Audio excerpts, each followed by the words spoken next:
নমস্কার সকলকে, আমি রূপা চলে এসেছি আরও একটা নতুন মজাদার ভিডিও নিয়ে।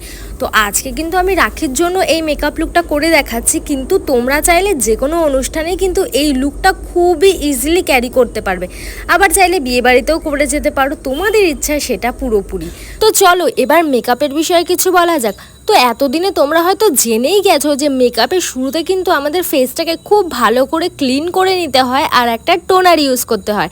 আর সেটা যখন ভালো করে অ্যাবজর্ব হয়ে যায় তখন কিন্তু একটা জেল বেস ময়শ্চারাইজার ইউজ করতে হয়, তার কারণ এখন কিন্তু গরমকাল।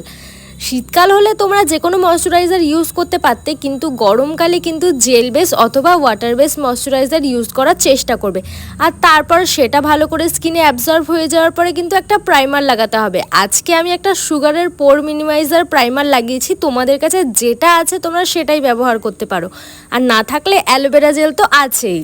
তারপর তোমাদের যদি আমার মতো একটু ডার্ক সার্কেল থেকে থাকে তাহলে কিন্তু একটা অরেঞ্জ কারেক্টার দিয়ে একটু তোমরা কালার কারেকশন করে নিতেই পারো, আমি যেমনটা করে নিয়েছি। আজকে আমি ফাউন্ডেশনের জন্য দুটো ফাউন্ডেশন ইউজ করেছি, একটা হচ্ছে ফিটমির ফাউন্ডেশন আর একটা হচ্ছে মার্সের ফাউন্ডেশন, আর তার সাথে মিশিয়েছি একটা সুইস বিউটির ইলুমিনেটিং প্রাইমার, যেটার জন্য আমার বেসটা কিন্তু একটু ডিউই লাগবে। আর তারপর আর কি ওই স্প্যাচুলাটা দিয়েই আমি আমার ফুল ফেসে ফাউন্ডেশনটাকে সুন্দর করে অ্যাপ্লাই করে নিয়েছি, আর একটা কাবুকি ব্রাশ দিয়ে সেটাকে ব্লেন্ড করে নিয়েছি। তোমরা কিন্তু চাইলে এখানে একটা ড্যাম বিউটি ব্লেন্ডার ইউজ করতেই পারো। আর তারপর আমি আমার ফেসের হাইলাইটিং জোনগুলোকে একটু হাইলাইট করার জন্য একটা ক্রিম কনসিলার ব্যবহার করেছি, আর এটা কিন্তু ইনসাইড কসমেটিক্সের একটা ক্রিম কনসিলার। আর সেটাকেও আমি সুন্দর করে ব্লেন্ড করে নেওয়ার পরে একটা সুইস বিউটির পাউডার দিয়ে আমি আমার ফুল ফেসটাকে সেট করেছি। প্রথমে আন্ডার আই, স্মাইল লাইন, তারপর আস্তে আস্তে ফুল ফেসটাকে সেট করে নিয়েছি। আর আজকে আমি কন্ট্যুর আর ব্লাশের জন্য ব্যবহার করেছি সুগার কসমেটিক্সের একটা প্যালেট। তারপর আমি আমার ফেসটাকে ভালো করে সেটিং স্প্রে দিয়ে সেট করে নিয়েছি, আর সেটিং স্প্রেটা ছিল ইনসাইড কসমেটিক্সের। এটা রিজনেবল প্রাইসের মধ্যে কিন্তু ভীষণ ভালো একটা সেটিং স্প্রে, তোমরা কিন্তু নিতেই পারো।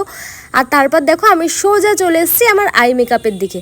আর আই মেকআপের শুরুতেই যেটা করতে হয় সেটাই আমি করেছি। আমার আইব্রোটাকে সুন্দর করে ড্র করে নিয়ে তারপর সেটাকে একটা ব্ল্যাক আইশ্যাডো দিয়ে ফিল করে নিয়েছি। আর আজকে আমি একটু অন্যরকম আই মেকআপ ক্রিয়েট করতে চলেছি, যার জন্য ফার্স্টেই আমি একটা ব্রাউন কালারের শেড নিয়ে, মানে লাইট ব্রাউন কালারের শেড নিয়ে আমার আইলিডে অ্যাপ্লাই করে ভালো করে সেটাকে ব্লেন্ড করে নিয়েছি। আর তারপর তার ঠিক নিচে একটু ডার্ক ব্রাউন কালারের শেড নিয়ে আগে শেডটার সাথে ভালো করে ব্লেন্ড করে নিলাম একটা ফ্লাফি ব্রাশের সাহায্যে। তারপর দেখো আমি এখানে একটা জেল আইলাইনার লাগাচ্ছি, তোমরা চাইলে এখানে একটা কাজলও ইউজ করতে পারো। আর সেটাকে ভালো করে স্মাচ করে নিয়ে আমি একটা ব্ল্যাক আইশ্যাডো দিয়ে ওই জেল আইলাইনারটাকে সেট করে নিয়েছি। আর তারপর আর কি আবারও সেই আগের একটা ছোট্ট ব্রাশ দিয়ে এক ডার্ক ব্রাউন কালারের শেড নিয়ে আমি আইলাইনারটাকে আইশ্যাডোর সাথে ভালো করে ব্লেন্ড করে নিয়েছি। তারপর একদম প্রথমে যেই ব্রাউন কালারের শেড দুটো নিয়েছিলাম সেই দুটোকে কিন্তু লোয়ার ল্যাশ লাইনে খুব সুন্দর করে অ্যাপ্লাই করে ব্লেন্ড করে নিয়েছি, আর একটা নিউড কাজলও ইউজ করেছি। আর মাস্কারার জন্য আমি এখানে ব্যবহার করছি মেবলিনের একটা মাস্কারা, এটা খুবই ভালো কিন্তু রিজনেবল প্রাইসের মধ্যে একদমই নয়। তোমরা চাইলে এই মাস্কারাটার পরিবর্তে কিন্তু এখানে মার্সের ডাবল ট্রাবল মাস্কারাও ইউজ করতে পারো। তো দেখো আমার আই মেকআপটা কমপ্লিট হয়ে যাওয়ার পরে আমি আবারও ফেসে ফিরে এসেছি, আর এখানে আমি একটু হাইলাইটার ব্যবহার করে নিচ্ছি, আর সেটাও কিন্তু সুগারের কসমেটিক্সের হাইলাইটারই ব্যবহার করছি। তো দেখো সুন্দর করে আমি হাইলাইটিং জোনগুলোতে হাইলাইট করে নেওয়ার পরে একটা ছোট্ট ব্রাশ দিয়ে আমার ব্রাউ বোনে আর আইয়ের ইনার কর্নারেও কিন্তু আমি সুন্দর করে হাইলাইট করে নেব। আর তারপর সেটাকে একটু আঙুল দিয়ে ব্লেন্ড করে নিচ্ছি। তো সামনে থেকে একবার আমার ফেসটা ভালো করে দেখে নাও, দেখে জানাও যে আমার বেসটা কেমন লাগছে।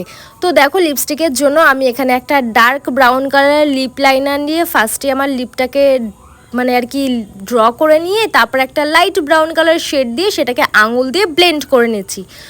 তো দেখো এটা হচ্ছে আমার ফুল মেকআপ। ইগনোর করো আমার হাত মোছাটা চুলের মধ্যে, ওটা আমার অভ্যাসে পরিণত হয়ে গেছে। তো আমার ফাইনাল লুকটা তোমাদের কেমন লাগলো অতি অবশ্যই কিন্তু কমেন্ট করে জানাবে, আর ভালো লাগলে একটা লাইক করে দিও, বন্ধুদের সাথে শেয়ার করে দিও, আর চ্যানেলটা সাবস্ক্রাইব করতে কিন্তু ভুলো না।